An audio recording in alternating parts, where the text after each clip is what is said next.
welcome back to the Honour Respect and to Crown Jewel 2023 out of 10. And yeah, big show today. Obviously, latest pay-per-view that WWE's been put on. Usually the ones recently have been pretty good. And yeah, the card for this show, for a Saudi show, you'd have to say is a pretty strong one too. And we started things off on the pre-show with McDon taking on Sami Zayn. And when the show went live in the stadium, Zayn came out to a huge ovation, which is obviously great to hear. This was the third match between him and JD, and both men have had a win over heading into this. So Michael Cole hyped it up as a rubber match. Zayn played to the crowd as they chanted for him as the action got underway. The Irishman then gave up some size, but for his speed and technical ability allowed him to appear less like an underdog. This was exactly the kind of fight you want given their history and their venue. Zayn was the heavy crowd favourite, so he controlled the pace even when McDon was in control. The middle portion of the bout was a little slow, but McDon took a nasty bump on the bottom rope, once again appeared to regain his posture and picked up again. The underdog from the underground was able to get in with a huge booth on the bomb. The crowd were hyped for this match, which is exactly what you want for a pre-show. I think babyface win, maybe lacking of interference. I was kind of surprised by it in a positive way. But yeah, I think just a typical pre-show match. Good for Sami to get the win, and yeah, good crowd reactions as we went into the main show.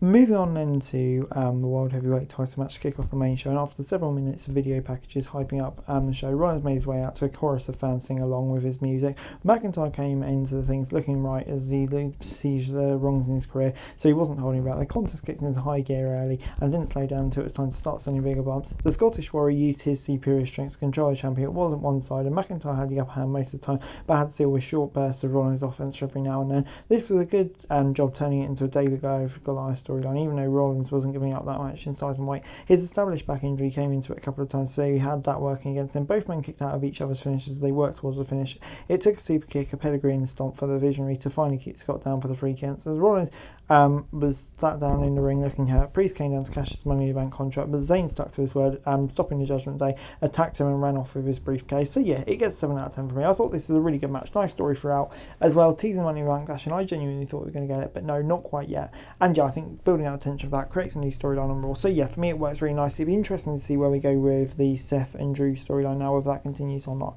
But yeah, that'll be interesting to see, but I really enjoyed this. We then got the Fatal 5-Way for the Women's World title, and Ripley was given a special entrance for this. The champion had a smile on her face as the bell rang and everyone squared up. Jax rolled out of the ring and let everyone go at it. Everyone worked together against her when they had the chance, but once she was out of the ring, they all started fighting again. Even though there were other 3 women in the squares they called the bout, sometimes felt like it was all about Ripley, Jax, and Starks and Bayley, with just kind of good additions going through. You could all see 5 competitors, and everyone had this into their performance, which was necessary after the banger we witnessed before at the crowd. Being so into everything helped keep the energy high in the arena. Ripley was able to retain her title by slamming Stark onto Rodriguez and Baszler with the Riptide and the middle right to end a decent match with plenty of memorable moments. And yeah, to be honest, it gets a 6 out of 10 for me. I thought, it was a decent match without anything being too remarkable, solid in-ring action. But yeah, for me, the kind of down here was that I never really felt like the result was in doubt. We then got John Cena versus Sikoa. Sikoa stepped into the ring for the biggest match of his career against Cena. The crowd was clearly in the veteran's corner, but also gave the Street Champ a good reaction. Cena avoided a couple of early attempts at the Smothering Spike, but couldn't evade the powerhouse grip much longer.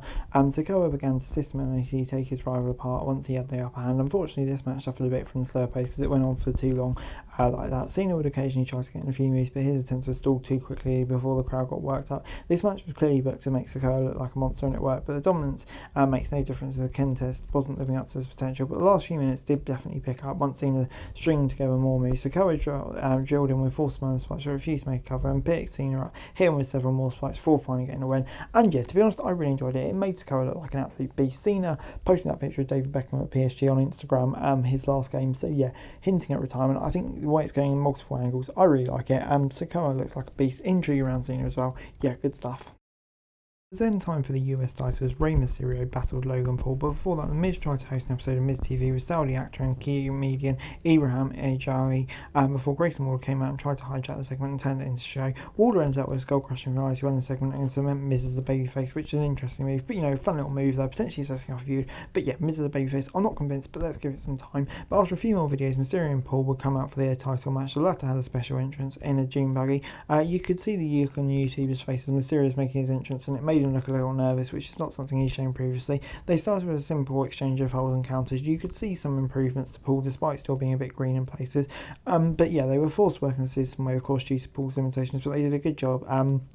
making sure both men look great, even though they never quite reached the level of excitement and series matches are known to produce. The veteran was more than up to the task of helping Paul fill the gaps. Pairing the social media star with competent performers had allowed him to learn some of the best high-profile situations, so he has picked up a lot of skills in a short amount of time. What Paul lacks in experience, he more than makes up for in willingness to perform spots nobody expects from him, which helps to make the match more enjoyable as it went along. Escobar showed up, but he was unable to prevent Paul from using a set of brass knucks to hit his knockout punch and score the win to become the new US champion. And yeah, this gets a 7 out of 10 for me. To be honest, I'm not surprised by it, but at the same time, I'm very intrigued by it. Logan Paul winning a title in WWE is pretty crazy when you think about it. But yeah, I thought it was a really fun match. Logan Paul, he's so good for his athletics experience. And yeah, I'm very, very intrigued to see where it goes as well. Santos there, leaving the brass knucks as well. It's going to lead to tension in the LWR. I like where it's all heading. Io Sky then took on Bayley for the women's title, the EST of WWE was trying to win it early and was already scoring 2 counts a minute into the match. She had the power advantage and was looking to use it every opportunity. The genius of Sky missed a missile dropkick at one point, but Belair's knee had taken too much damage by that point for her to do anything about it. As the bout progressed, both women started putting out moves we rarely see from them. Bayley showed up at ringside but didn't immediately make an impact. Sky ended up taking her out by mistake, but the role model still tried to help her by going after the EST. Kairi Sane then showed up out of nowhere, making her return to take out Belair while Sky was keeping the referee busy. This allowed Sky to hit the moonsault. The second half of this match was a big step up from the first. Sane's return is going to be everything to talk about. It seems like we're getting more than that. Super hyped to see where that's going. Gives Belair an excuse.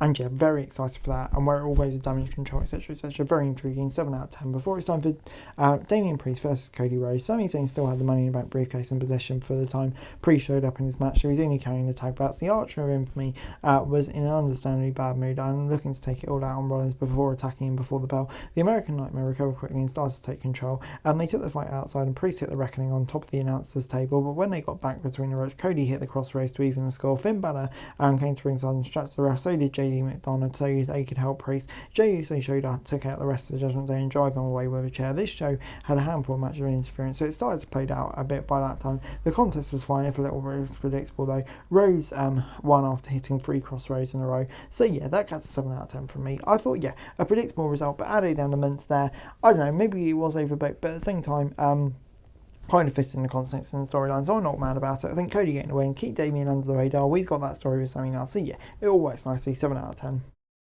The main event for the Universal title saw Roman Reigns face off against LA Knight. The crowd was red hot in favour of the Megafar, and chanted his name as the 2 men stood in the ring for the official instructions. The Tribal Chief got the upper hand early, but Knight turned things around and started controlling the pace once the fight spilled out the ring. This bout followed the same pattern as most of Reigns' matches, a long period of show action, sprinkled with quick sequences. For some reason, it just wasn't clicking here the way it has done in some other matches, possibly because he and Knight don't have much history yet between each other. Everything they did looked good, but the way the story told kind of felt so familiar with stuff we've seen with him before. Predictably, Scar and Jimmy got involved, providing some distractions. Knight involved kicked out a spear and almost won with his finisher, but Jimmy got his cousin's foot on the bottom rope. Roman then speared Knight through the barricade, bringing him back into the ring for another spear to get the win.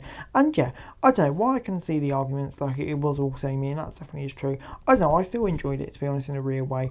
I thought, it was fun from start to finish. LA Knight super over and it did a good job, so I'm going to give it an 8 out of 10. Maybe less of the Bloodline interference, more of like clean matches, but it is what it is. We got what we got. It kind of fits in, but that would kind of be my only complaint about it. I thought it's still really good. The crowd was red hot, so I'm not going to complain.